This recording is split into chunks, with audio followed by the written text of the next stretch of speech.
Bharatiya Janata party के जिला अध्यक्ष मंचस्थ यहाँ के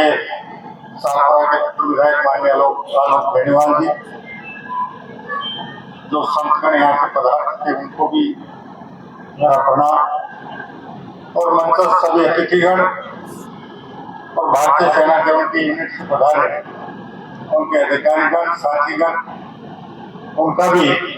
आज के समारोह में अभिनंदन। मैं अमर बलिदानी बाबूलाल जी को अपने श्रद्धा सुमन अर्पित करते हुए 2-3 निवेदन करना चाहूंगा। जब सर्दी का मौसम शुरू होता है, हम यहाँ सबसे पहले छोटी खेत या कम्बल ओढ़ना शुरू करते हैं, और जैसे जैसे सर्दी का प्रभाव बढ़ता है, एक रजाई और टेम्परेचर 2-3 डिग्री से नीचे चला गया तो रजाई के ऊपर एक कंबल चढ़ा लेते हैं। ऐसे में हमारे वो वीर जांबाज सैनिक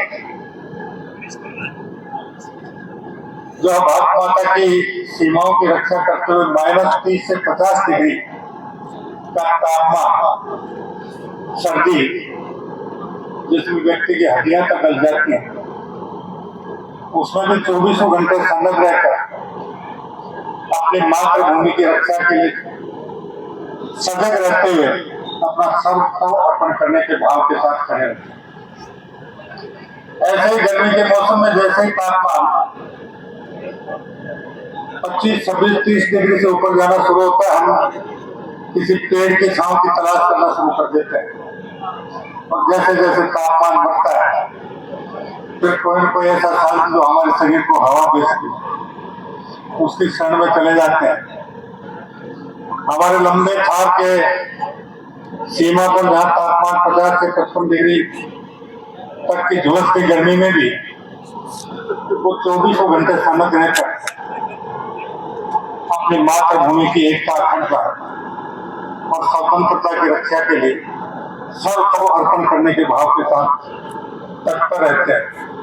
होने की वजह से हम चाहे सर्दी हो, चाहे गर्मी हो, चाहे बरसात हो, यहाँ चैन की नींद सो पाते हैं। इसलिए जिन लोगों की वजह से हम चैन की नींद सो पाते हैं, उनका एहसान हमें निश्चित रूप से मानना चाहिए, और साथ ही उनके परिवार के हर सुख दुख में सहयोगी बनकर उन्हें कभी एहसास नहीं हो कि उनका एक परिवार का सदस्य मातृभूमि की भेंट चढ़ा, ये कमी महसूस नहीं हो, उसके लिए भी हमें सबको मिलकर उनके हर सुख दुख में सहयोगी रहना चाहिए। साथ ही ये सही है कि पूर्व काल से लेकर वर्तमान काल तक देवताओं की बात तो अलग है, लेकिन हमारे